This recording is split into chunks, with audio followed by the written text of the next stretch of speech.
Supernaturalism in Shakespeare's play, The Tempest. Marks. 10 to 12. Answer. The Elizabethans believed in witches, fairies, and other supernatural agencies. The belief in witchcraft and magic was common in their time. Shakespeare introduced supernatural elements in his plays to satisfy the fascination of the Elizabethan audiences for magic, their desire to see the strange and unnatural on the stage. The play, The Tempest too, is replete with magic and enchantment, the baffling noises and sounds, sweet airs, shifting haze of illusions, and the bewildering confusions. Anne Rider says The Tempest is very much a drama of strange states of consciousness. Characters fall helplessly into enchanted sleep as Miranda does in Act 1 and Alonso and his company in Act 2.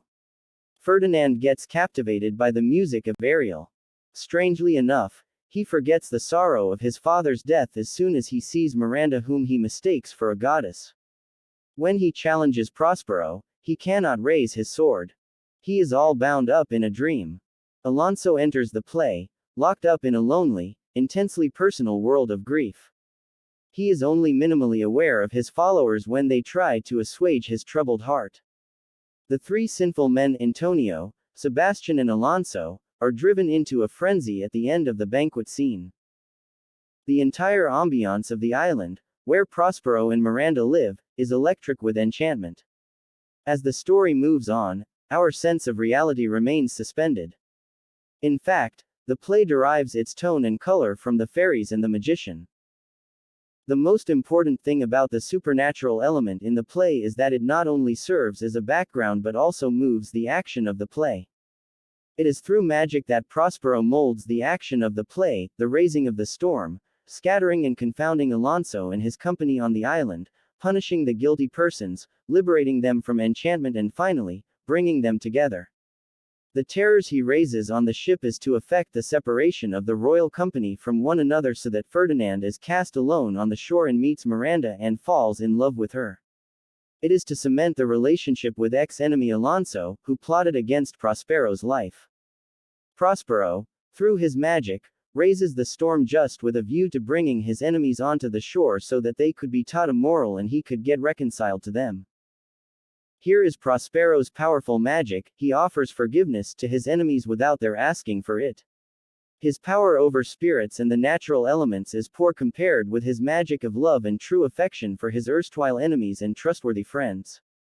Trusting this magic, he breaks the staff, buries the magic books, and moves away from them to Milan, unaided by magic and weapons, wherein lies the true greatness of Prospero. In Prospero's actions, we see Shakespeare's conception of a divine being with mortals under his sway. In fact, it was Frank Kermode who first pointed out that Prospero, or Shakespeare, has closely followed the discipline of virtuous knowledge. Prospero's magic is white magic, not black like that of Marlowe's Dr. Faustus. Unlike Faustus, he summons up no evil spirits, makes no pact with the devil, and does not jeopardize his soul. Thus, the supernatural element in the play is used as the instrument of man's moral generation. The enchanted island is like the training center of man's spiritual nature. Even through the character of Ariel, we get a moral. It is he who suggests to Prospero that he should show mercy to the offenders. He says, "Your charm so strongly works 'em, that if you now behold them, your affections would become tender." Contrary to men being at the mercy and controlled by destiny, Prospero himself personifies destiny. He is the symbol of providence and plays the role of God.